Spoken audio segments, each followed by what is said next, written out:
Resumindo a história de Jefté. A rejeição. Jefté, filho de Gileade, com uma prostituta. Rejeição. Jefté era filho de Gileade com uma prostituta.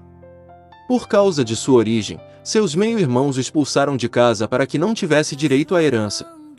Vida de exílio. Ele fugiu para a terra de Tobi, onde se tornou líder de um bando de homens. O chamado. Quando os amonitas começaram a oprimir e guerrear contra Israel, Gileade, os anciãos de Gileade foram até Tobi para implorar que Jefté voltasse e os liderasse na batalha. Condição. Jefté questiona por que o procuram agora, depois de o terem rejeitado. Ele concorda em liderar, mas com a condição de que, se Deus lhe der a vitória, ele se tornará o chefe permanente de toda a Gileade. Os anciãos concordam. 2. Negociação com os amonitas. Jefté envia mensageiros ao rei dos amonitas para perguntar por que estão atacando Israel. O rei amonita alega que Israel tomou seu território na época da saída do Egito. Jefté contesta o argumento, citando a história de Israel e provando que a terra em questão foi tomada dos amoritas, e não dos amonitas, em uma guerra anterior e que Deus havia entregado essa terra a Israel. Ele apela ao Senhor como juiz que deve decidir entre eles. O rei amonita ignora a mensagem de Jefté. 3. O voto e a vitória. O Espírito do Senhor desce sobre Jefté. Ele se prepara para a batalha.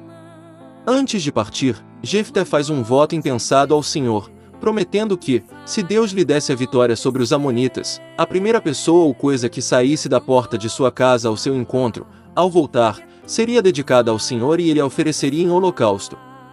Jefté ataca os amonitas e o Senhor os entrega em suas mãos, e ele a derrota. 4. O trágico cumprimento do voto.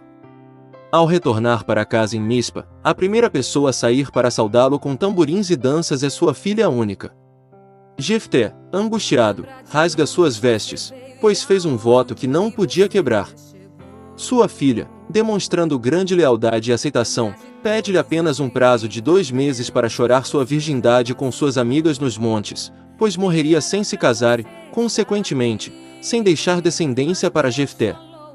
Após os 2 meses, ela retorna e Jefté cumpre seu voto.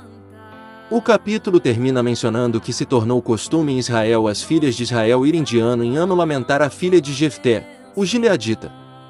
Em essência, o capítulo 11 estabelece Jefté como um guerreiro de fé vitorioso, mas também destaca a tragédia e o drama de um voto impensado e tolo que resulta na dedicação, ou sacrifício, dependendo da interpretação, de sua única filha. A conclusão. A conclusão final sobre se a filha de Jefté foi para o holocausto, sacrifício de morte, ou para o celibato perpétuo. O texto bíblico em Juízes 11, 39 e 40 é ambíguo e tem sido interpretado de 2 maneiras principais. Interpretação do sacrifício humano, holocausto. Esta é a interpretação mais direta e dramática do texto, baseada no próprio voto de Jefté. O voto. Jefté prometeu que o que saísse de sua casa será do Senhor, e o oferecerei em holocausto, v. 31. Se refere tipicamente a um sacrifício queimado. O cumprimento. O texto diz que ele cumpriu nela o seu voto que tinha feito, v. 39. Se o voto incluiu a queima, ele teria realizado um sacrifício de morte. O luto. O luto de sua filha e das mulheres de Israel, v. 37 e 40, seria pela sua morte prematura e, principalmente, pelo fim de sua linhagem, já que ela morreria virgem. Conclusão desta visão. A filha foi sacrificada em cumprimento literal do voto de Jefté, apesar de a lei mosaica proibir estritamente o sacrifício humano. 2. Interpretação da dedicação, celibato perpétuo. Esta interpretação busca harmonizar o cumprimento do voto de Jefté com a proibição divina do sacrifício humano e se concentra no luto pela virgindade. O celibato. O texto afirma, e ela não conheceu o homem, v. 39, e o seu luto era porque jamais me casarei, v. 37. Dedicada ao serviço. Argumenta-se que a cláusula "o oferecerei em holocausto" não se refere necessariamente à queima, mas à dedicação total ao serviço de Deus.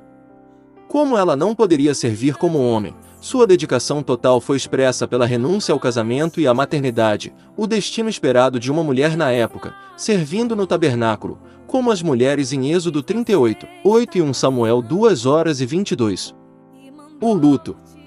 O luto era pela perda da capacidade de casar, ter filhos e perpetuar a linhagem de Jefté, o que era visto como uma grande tragédia em Israel. Conclusão desta visão. A filha foi dedicada a uma vida de celibato perpétuo ao serviço do Senhor, sem ser morta, cumprindo o voto de forma não letal. Qual é o ponto principal do texto? Independentemente da interpretação do destino final da filha, o texto de Juízes 11 tem uma conclusão moral clara. Ele é uma história trágica que ilustra os perigos de votos impensados feitos a Deus e o desespero do povo de Israel na época dos juízes, quando cada um fazia o que parecia bem aos seus olhos. Juízes 21:25. A tragédia reside na perda da única filha de Jefté, a qual ele não pôde substituir e que resultou no fim de sua família. Por quê? Se Deus percebeu seu arrependimento genuíno, ele sempre agirá com compaixão onde há remorso, sendo que a lei mosaica proíbe rigorosamente o sacrifício humano. Veja Juízes 11:35. E aconteceu que, quando a viu, rasgou as suas vestes, e disse: Ah, filha minha, muito me abateste, e estás entre os que me turbam. Porque eu abri a minha boca ao Senhor, e não tornarei atrás. Então, justifica o celibato, ele se arrependeu e chegou a rasgar a roupa quando viu a filha. O caráter de Deus é imutável, porém ele muda seu juízo se houver arrependimento. O nosso Deus nunca aceitaria holocausto feito por voto precipitado e tolo por uma vitória já garantida por Deus. Em não concordo com a linha da interpretação do sacrifício humano, holocausto. Jefté faz um voto impensado ao Senhor. Veja, Levítico 18:21, Deuteronômio 12:31, Deuteronômio 18:10, implicações para o voto de Jefté. Acredito eu, que quem pensou que nessa linha dele ter feito o que ele fez, holocausto, é porque não levou em consideração o caráter e qualidades imutáveis de Deus. Lei mosaica proíbe estritamente o sacrifício humano. Em análise às Escrituras. Em análise às Escrituras, lei mosaica proíbe estritamente o sacrifício humano. A lei mosaica proíbe estritamente o sacrifício humano. A Bíblia é clara em condenar e proibir o sacrifício de crianças e seres humanos. Este era um costume comum entre os povos cananeus, como os amonitas, mas era abominável para Deus e para a lei dada a Israel.